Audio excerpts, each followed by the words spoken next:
Our next guest covers some of the biggest names on the internet and social media. Join us right now to talk about this and so much more. Mark Mahaney, Evercore ISI, head of internet research. You want to weigh in on the snap of it all? You just had Google, Amazon, and Meta report accelerating ad revenue growth.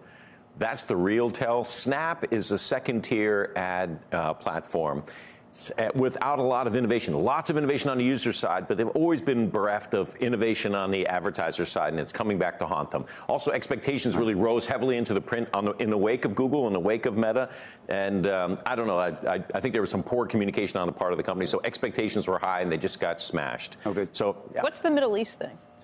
Well, a couple of companies have called out brand advertising softness, but that's back in October, so it's a little bit of an excuse. But it probably was a point or two of headwind for most companies that have exposure to brand advertising. I think that's a legit concern. A lot of companies raised it in October and November. That's largely in the past, though, for most of these companies. They shouldn't be calling it out now as an excuse. Let's talk big tech. The Magnificent Seven is now the Magnificent Four? Three? What's your list at this point? Well, let's see. I only look at Google, Meta, and Amazon, but you have to put Microsoft in there and NVIDIA. So there's five. I'm sure I'm missing somebody. Is Apple out now? Apple. I don't know. Tesla's gone from the list? If you look at where the premium growth is in the space, like you want companies that'll give you 10 to 20%, like premium growth, 3-4x the rate of GDP growth. Yeah, it's a much smaller number. Apple's a product cycle company, and it's not showing much growth these days. The other companies, however, I've got all the four of those that I kind of focus on the most. They're all great derivatives off of Gen AI, artificial intelligence. Is it 4 or 5? Is it 4 or 5? What do we? I think we just need to make the list, and then what I want you to do is try to differentiate the list. Is it the fancy 5? Can we call it? Do we need a different fancy 4 or fancy 5? We'll have to come up with a new acronym. Absolutely. I like fancy. Because you are fancy. I am a fancy. Of the four, differentiate how you think about who's on the list, who you take off the list. Well, and if there was only one on the list, who would it be? Well, our top pick right now, just to get right to it, is Amazon. And that's because you've only started to see this kind of real turn in the fundamentals. I think in 2024, Amazon's going to give you three fundamental catalysts. You're going to have accelerating AWS or cloud revenue growth. You're going to have record high retail operating margins. And you're going to have record high free cash flow margins for the company as a whole. Those are three really powerful catalysts, and the stock can still re-rate. The multiple can still catch up a little bit. Most of the other stocks have already gone through their re-rating. Amazon hasn't, so it's got the most juice to the upside. Who's got the least juice to the upside of your fancy four? Probably Google. And the big thing there is cost. The big catalyst across the space has been companies that have shown the ability to really rein in costs. They've had to do reductions in forces, but some of those were very necessary. The one company that really sticks out as not having really bitten down on cost is Google. And if you do that and your revenue growth isn't accelerating dramatically, it's kind of a double negative. And so you just got to, there's a huge opportunity for Google to change all this, but they haven't done it yet. How much cost are we talking about? How many employees are we talking? What if you were really going in there? If you called up Sundar Pichai and said, we got to cut costs, what would you be doing? I don't know about the absolute number, but they've got 30,000 people in their ad sales business. Wow. It's a lot of people. When you had an environment where people aggressively hired in 30,000 in the ad sales business, and so much of the ad sales itself is automatic.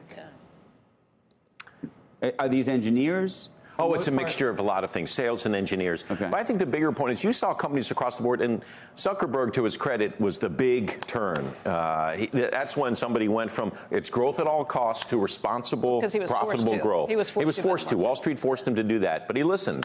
You don't hear, and you got that reaction from some other, some of the leaders. Spotify was another example. Google or anybody else to do that at this point. Is that this will only happen when Wall Street insists and Maybe. I don't know why Google has to wait for Wall Street. There's another great example here. All of the major tech companies are paying a dividend, except for Google, which has got one of the biggest cash balances out there. They've got twice as much cash on their balance sheet as Meta, yet they're not paying a dividend?